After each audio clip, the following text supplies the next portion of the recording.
Salam, dərsimiz olacaqdır 8-ci sinif 1-ci hissədən öyrəndiklərinizi tətbiq edin. Burada yazılıbdır, məktəblinin qan analizinin nəticəsinə görə bəzi göstəricilər aşağıdakı kimidir. Analizin nəticələri belədir. Eritrositlərin sayı 5,7 milyon kub millimetr, leykositlərin sayı 20.000 kub millimetr, trombositlərin sayı isə 241 min kub millimetrə bərabərdir. Burada cədvəl verilibdir. Cədvəldə isə həmin göstəricilərin minimal və maksimal hüdudları verilibdir. Analizin nəticəsinə və cədvəldəki məlumatlara əsasən sualı cavablandırın. Məktəblinin analizinin nəticəsinə görə hansı fikri söyləmək olar? Baxırıq analizin nəticələrinə. Əgər məktəbli deməli oğlandırsa, onda bax bu kişilərə aid olan tərəfə baxırıq. Eritrositlərin miqdarı maksimum 6 milyondur, bunda isə 5,7 milyondur. Belə çıxır ki, eritrositlərin miqdarı məktəblini, oğlan olan məktəbli üçün normadır. Leykositlərin miqdarına baxırıq. Leykositlərin miqdarı isə minimum 4, maksimum 12 min arasında olur. Burada isə 20 min kub millimetrə bərabər olduğuna görə biz asanlıqla deyə bilərik ki, oğlan olan məktəblinin qanında leykositlərin miqdarı normadan çoxdur. Trombositlərin miqdarına baxsaq, 241 min kub millimetrə bərabərdir. Cədvəldə isə 150 ilə 400 arasındadır. Belə çıxır ki, trombositlərin miqdarı normaya uyğundur və belə nəticəyə gəlir ki, məktəbli əgər oğlan olarsa, onda yalnız leykositlərin miqdarının artdığını görürük. Bu isə onun orqanizmdə infeksiya olmasının göstəricisidir. Əgər məktəbli qız olarsa, onda qadınlara aid olan cədvəlin hissəsinə baxırıq. Görürük ki, eritrositin miqdarı analiz nəticəsində 5,7 milyon olub, qadında isə maksimum 5 milyona bərabərdir eritrositin miqdarı və deyə bilərik ki, əgər məktəbli qızdırsa, onda onun qanında eritrositin miqdarı normadan yüksəkdir.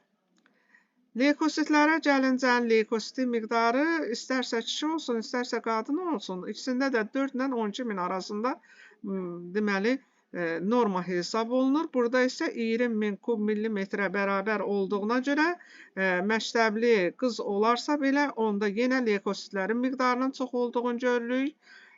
Bu yenə əsas verir bizə deyək ki, bu orqanizmdə infeksiya mövcuddur.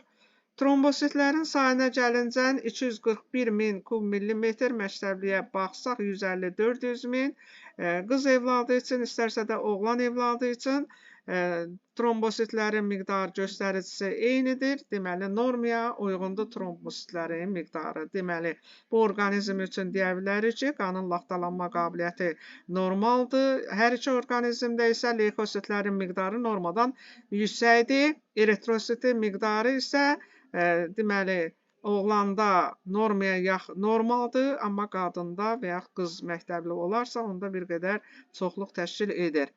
Öyrəndiklərinizi yoxlayın.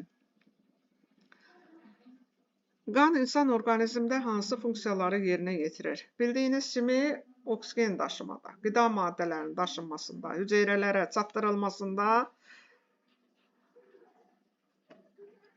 qan iştirak edir. Bundan başqa, hüceyrənin həyat fəaliyyəti nəticəsində əmələ gələn parçalanma məhsullarının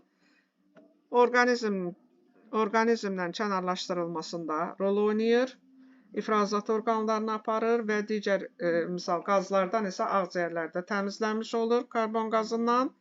Bundan başqa orqanizm müdafiə olunmasında bildiyiniz kimi leykositlər mikroorqanizmləri tutub, deməli, zərərsizləşdirmək xüsusiyyətinə malikdir. Hormonların daşınmasında və bədən temperaturunun sabit saxlanılmasında rol oynayır. İkinci, insanın qan plazmasının əsas hissəsini nə təşkil edir? Qan plazmasının əsas hissəsini su təşkil edir. Su. 90% sudur. Yazıram bura 90%.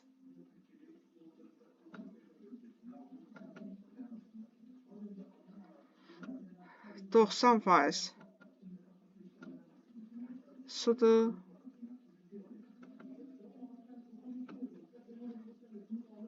Bircə dəqiqə mən bunu düzəldim. Yaxşı alınmadı. Deməli, bu 20-yə oxşayır. Bunu buradan açaq. Bircə dəqiqə.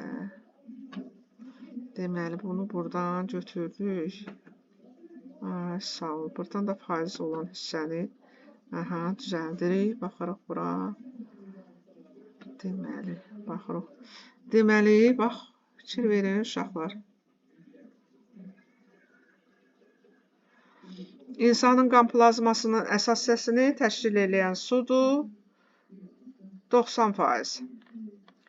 Üçüncü, güclü qanaxmalar zamanı insanın vena damarına nə üçün kalsium klorid məhlulu vururlar? Bax, bu gördüyünüz kimi bu məhlulun tərkibində kalsium iyonu mövcuddur. Kalsium iyonu isə bilavasitə qan laxtalanmasında iştirak edir və protrombini trombinə çevirməkdə rol oynayır. Yəni, qanın normal laxtalanması üçün bu məhluldan istifadə etmək olar ki, qanaxmanın qarşısı alınsın. Dördüncü, düzgün fikirləri seçin. İnsanın qanında qazların daşınmasında iştirak edən formalı elementlər, bunlar eritrositdir.